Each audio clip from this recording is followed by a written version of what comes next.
Can you build muscle and lose fat at the same time?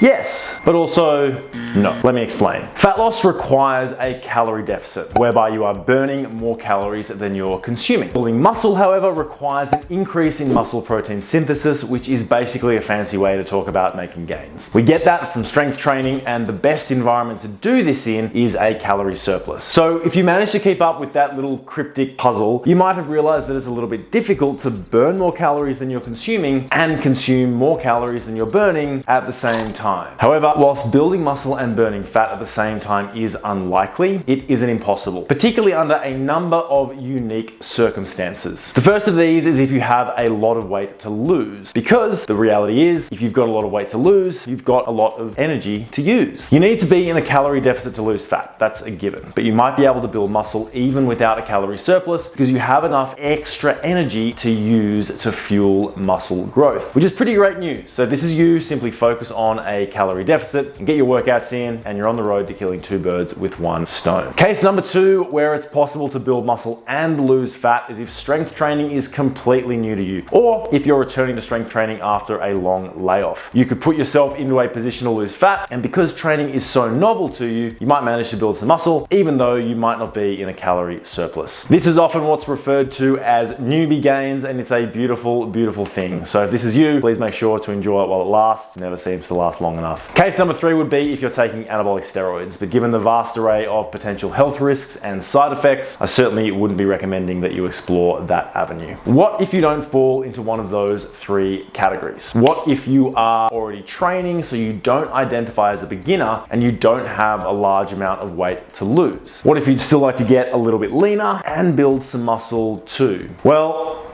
welcome to the club, unfortunately. It is a heavily populated group because I think if we could snap our fingers, we would all like to think that we could just be a little bit leaner and a little bit bigger and maybe a little bit stronger too. But unfortunately, training naturally, i.e. without taking drugs, just doesn't provide us with a genuine opportunity to succeed at this. In fact, I'd make an argument that trying to build muscle and lose fat at the same time is the fastest way to not succeed at either of those things. Instead, if you already have a year or more of consistent training under your belt, you do best to consider taking a phasic approach to improving your body composition. Trying to build muscle and lose fat at the same time is kind of like walking down the up escalator. You're moving, but you're not actually going anywhere. So when it comes to fat loss as an intermediate lifter, the equation is still going to revolve around being in a calorie deficit. But the muscle growth equation becomes strength training to stimulate growth, plus enough protein and enough calories to recover. So rather than trying to run up the down escalator, you're gonna have periods where you lose fat in the calorie deficit whilst doing your best to maintain all of the muscle you already have. That's riding down the escalator and is often referred to as a cutting phase. Then you'll need to get off and climb the escalator upwards whilst doing your best to minimize the amount of excess body fat you gain in the pursuit of new muscle tissue. And that's a muscle growth phase, which is often referred to as bulking. Here's what I'd recommend you do based on where you're currently at. So if you've got a lot of weight to lose, then being in a calorie deficit should probably be the priority, with strength training being a very close second. If you're a beginner with not a lot of strength training experience, then the strength training you're doing should be your number one priority, and the calories you consume, the second priority. What you do with your calories though is kind of dependent on whether you want to gain or lose weight. If you want to lose weight, then go with a small deficit. You'll be running what is essentially known as a cutting phase. If you're okay with the idea that you might gain a little extra weight in the pursuit of more muscle mass, then you should probably go into a bulk because you're going to build way more muscle that way, which in turn could better support future fat loss phases. But you might do just fine too running at a maintenance level of calories. Your weight will stay fairly steady, but given you're new to training, you might end up building some muscle and losing a bit of fat. It's just not the sort of thing that you can count on happening, particularly as you get more into your training. Then after 6 to 12 months of consistent weight training, you'll probably more than likely be an intermediate lifter. If you're already somebody that considers themselves to be that intermediate lifter, you're going to want to start taking more of a phasic approach to your nutrition and training. So this would be where you start to run cuts to lose body fat whilst maintaining your muscle mass, then bulks to gain muscle whilst accruing a little bit of body fat. And that's the game that we have to play. Either way, you're going to be doing doing some strength training to build muscle while in a surplus, or to keep your strength and muscle when you're in a deficit to lose fat. From there, it's simply a case of nailing your gym time, staying consistent, which is why we've created our brand new training templates to help you with exactly that. If you want our free training program templates, complete with video exercise demonstrations, so you know exactly how to perform the exercises with all the sets, reps, progressive overload, and cardio protocols, simply comment a flex emoji down below and I'll send it straight to you.